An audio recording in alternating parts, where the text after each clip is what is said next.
afternoon, students, and welcome back to our channel Learn with Priya. I am your science mentor Tanishka, and I am back with a new topic, nutrition in animals. So मैंने nutrition की definition इससे पिछले video में clear कर दी थी कि nutrition क्या होता है, लेकिन एक बार उसे रिकैप करते हैं. The process of taking in food by an organism as well as the utilization of the food by that organism is known as nutrition. कर लेते हैं कि जो हमारी प्रोसेस होती है खाना खाने से लेकर उसके डाइजेस्ट होने तक की, वो हमारी न्यूट्रिशन कहलाती है. अब यहाँ पे बात आती है न्यूट्रिशन इन एनिमल्स, क्योंकि इससे पहले हम लोगों ने न्यूट्रिशन इन प्लांट्स पढ़ा था, जो कि हमारा फोटोसिंथेसिस के प्रोसेस से एबल हो पाता है. लेकिन न्यूट्रिशन इन एनिमल्स तो हमारा फोटोसिंथेसिस से एबल नहीं होगा, क्योंकि हम जो ह्यूमन बींग्स होते हैं या फिर कोई भी एनिमल होता है उसमें क्लोरोफिल प्रेजेंट नहीं होता है. तो ये जो प्रोसेस होती है ये इन 5 स्टेप्स के थ्रू हमारे यहाँ प्लेस लेती है. ये है ingestion, digestion, absorption, assimilation and egestion. So सबसे पहली हमारी प्रोसेस है वो है इंजेशन. सो इंजेशन क्या होता है? The process of taking food into the body is called ingestion. जो हमारा खाने की प्रोसेस होती है वो हमारी इंजेशन कहलाती है. सेकेंड है हमारा digestion. The process in which the food containing large insoluble water substances is converted into small water soluble substances that can be absorbed by our body is called digestion. जो हमारा खाना होता है उसके जो पार्टिकल्स होते हैं, उसके जो लार्ज सोल्युबल इनसॉल्युबल पार्टिकल्स होते हैं जो हमारी बॉडी को हजम नहीं कर सकती है, उनका छोटे छोटे सोल्युबल पार्टिकल्स में टूटने की प्रोसेस डाइजेशन कहलाती है. So our third step is absorption. What is absorption? The process in which the digested food passes through the intestinal wall into bloodstream is called absorption. ये जो हमारा digested food होता है ये जब इंटेस्टिनल वॉल को पार करके ब्लड स्ट्रीम में मिक्स होता है तो ये हमारा absorption कहलाता है. So our fourth step is assimilation. So what is assimilation? The process in which the absorbed food is taken in the by body cells and used for energy, growth and repair is called assimilation. So assimilation एक तरीके से हम लोग कह सकते हैं कि हमारा खाना खाने से लेकर उसका डाइजेस्ट होना, उसके बाद उसका अब्जॉर्प्शन होने के बाद जो ब्लड होता है जो उसमें उसके प्रोटीन्स में मिक्स हो गया होता है, उसके न्यूट्रिएंट्स में मिक्स हो गया होता है. एसिमिलेशन उसको अपनी ग्रोथ के लिए, अपनी एनर्जी के लिए और अपने रिपेयर के लिए यूज़ करती है. तो ये हमारी जो होल प्रोसेस है ये हमारी एसिमिलेशन होती है. So the last step is digestion. So what is digestion? The process in which the undigested food is removed by our body is called ingestion. अब ये ज़रूरी थोड़ी ना है कि हमने जितना खाना खाया सब डाइजेस्ट हो जाएगा. उसमें जो बच जाता है खाना, जो अनडाइजेस्टेड फूड होता है, जो हमारी बॉडी डाइजेस्ट नहीं कर पाती है, वो उसका हमारी बॉडी से थ्रू आउट होना, निकलना, वो हमारा इजेशन कहलाता है. So our next topic is animals take in food by different methods. हम लोग तो इजेशन के प्रोसेस से लेते हैं फूड अपने अंदर, लेकिन हर एक एनिमल ऐसे थोड़े ना लेता है. जैसे बटरफ्लाइज अलग लेती हैं, फ्रॉग्स अलग लेते हैं, हनी बीज अलग लेती हैं, यहाँ तक कि कैमलियन भी अलग लेता है. सो इसमें बहुत सारे ऐसे एनिमल्स हैं, लेकिन मैं आपको 2 to 3 एनिमल्स ही बताऊंगी, क्योंकि अगर मैं सारे बताने बैठी तो दिन से रात हो जाएगी. So firstly I am gonna explain how frog take in food by different methods. So frog, imagine this is a frog because ये frog तो लग नहीं रहा है. So ये हमारा frog है और ये जो डॉट्स टाइप के हैं ये हमारे इंसेक्ट्स हैं. So इसका तरीका होता है कि frog is an animal who eats flying insects as food. The frog uses its long and cleft tongue, or we can say forked tongue, to catch its prey like insects. ये frog है. Imagine this is a frog and this is its tongue. ये उसकी जीभ है. इनकी जो जीभ होती है वो काफ़ी ज़्यादा क्लेवर होती है और बहुत ज़्यादा फोक्ड होती है. तो ये अपनी जीभ को बाहर निकाल के जो ये फ्लाइंग इंसेक्ट्स होते हैं इन्हें कैच करते हैं और ये इनका फूड होता है. So next this is the diagram of chameleon. So chameleon इसको हम लोग कहते हैं हिंदी में गिरगिट. वही गिरगिट जो रंग बदलता है. तो इसे हम लोग पहले इसकी लेबलिंग कर लेंगे. ये हमारा चैमेलियन है. ये जो है हमारा ये हमारा फ्लाइंग इंसेक्ट्स है.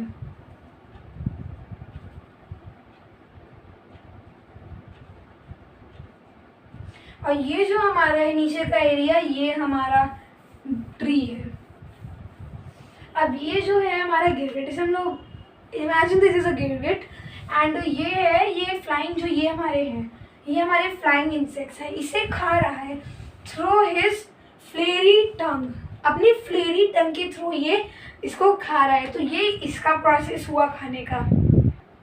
सो इसको हम डेफिनेशन से ऐसे बोलेंगे कि a wall lizard or a chameleon or a गिरगिट also catches their prey like insects etc. with the help of their flary tongue। ये मैंने आपको स्टार्टिंग में ही बताया था कि इनकी जो टंग होती है, ये एरिया जो होता है इनका टंग का, ये फ्लेरी होती है, बहुत ज़्यादा घुमावदार होती है, बहुत ज़्यादा लंबी होती है, जिसके थ्रू ये फ्लाइंग इंसेक्ट्स को कैच कर लेते हैं। अब जो हमारा नेक्स्ट प्रोसेस आएगा वो होगा बटरफ्लाई का, और बटरफ्लाई अपने जीभ से नहीं, अपने फीडिंग ट्यूब से सक करती है।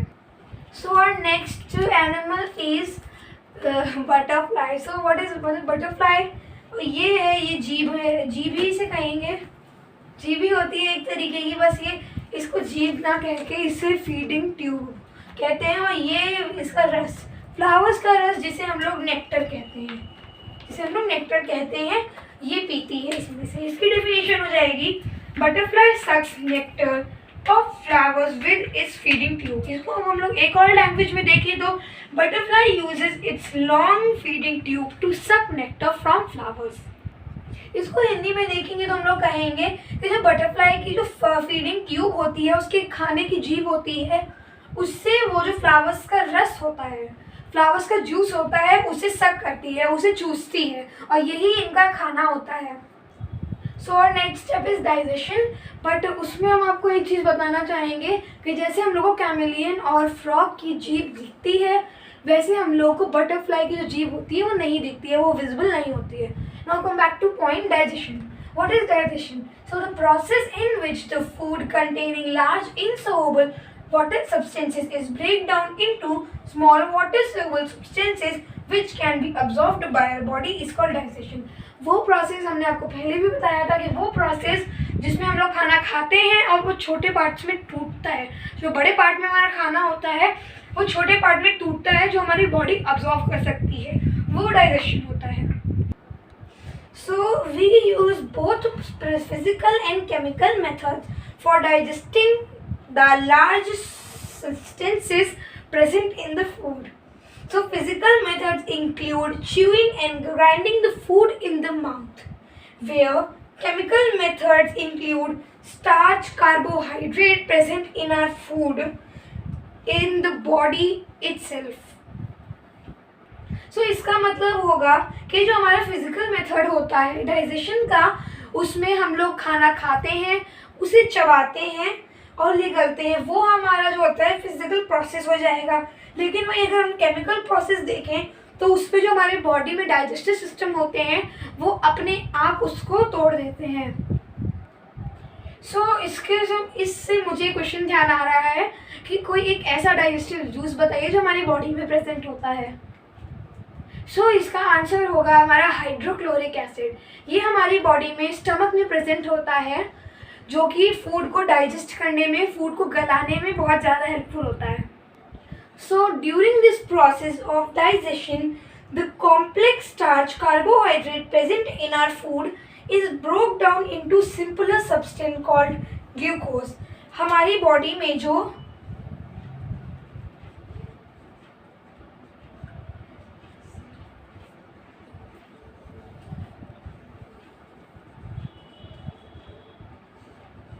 हमारी बॉडी में प्रेजेंट होता है कॉम्प्लेक्स स्टार्च कार्बोहाइड्रेट, ये हमारा ब्रोक डाउन होके एक सिंपलर सब्सटेंस जिसको हम शुगर कहते हैं या फिर हम लोग इसे ग्लूकोज भी कह सकते हैं।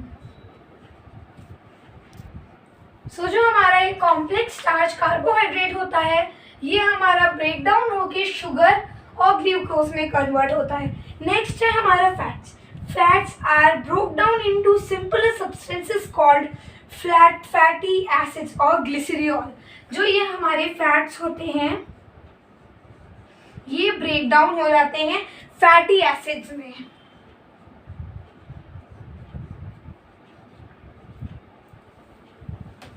और ग्लिसरॉल में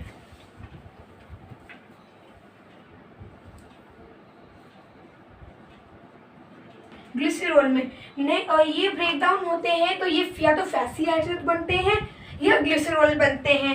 नेक्स्ट है हमारा proteins are break down into simple substances called amino acids. आपने सुना होगा कि हमारी बॉडी में बहुत सारे अमीनो एसिड्स होते हैं, तो जो हमारा प्रोटीन होता है वो हमारे अमीनो एसिड्स में ब्रेक डाउन हो जाता है। So now our last topic of this video is alimentary canal. So a long tube running from mouth to anus of a human being for other animals in which digestion and absorption of food takes place is called alimentary canal. आपने जो अभी मैंने आपको बताया था digestion और absorption, ये जो हमारा होता है ये एलिमेंट्री कैनल के थ्रू प्लेस करता है। अब एलिमेंट्री कैनल होती है उसको हम लोग गट और डाइजेस्टिव ट्रैक्ट भी कहते हैं, और साथ ही 8 से 9 मीटर लॉन्ग होती है ह्यूमन बॉडी में। So alimentary canal is a continuous canal which consist many parts such as mouth, buccal cavity. ये जो हमारा मुंह होता है इसे हम लोग साइंस की लैंग्वेज में बकल कैविटी कहते हैं, और साथ ही साथ जो हमारी क्या कहते हैं फूड पाइप होता है। सेकंड जो हमारा पार्ट है वो है फूड पाइप, उसे हम लोग कहते हैं ईसोफेगस। नेक्स्ट है हमारा stomach, small intestine, large intestine, rectum and anus. There are also 3 glands present in the alimentary canal. These are salivary glands, liver and pancreas. अब ये जो प्रोसेस होती है कुछ लोगों के मन में भी सवाल आया होगा कि ये क्या कहलाती है। हमारे खाने को डाइजेस्ट करने को डाइजेशन कहते हैं, बाकी बहुत सी प्रोसेसेस होती है जैसे हमारे खाने को मुंह में लेकर चबाने से उसे निकलने तक के प्रोसेस को न्यूट्रिशन कहते हैं। वैसे इसको क्या कहते हैं? So the food moves forward in the alimentary canal by the process of peristalsis. जो ये हमारी प्रोसेस होती है ये पेरिस्टालिसिस के थ्रू होती है। So that's all for today.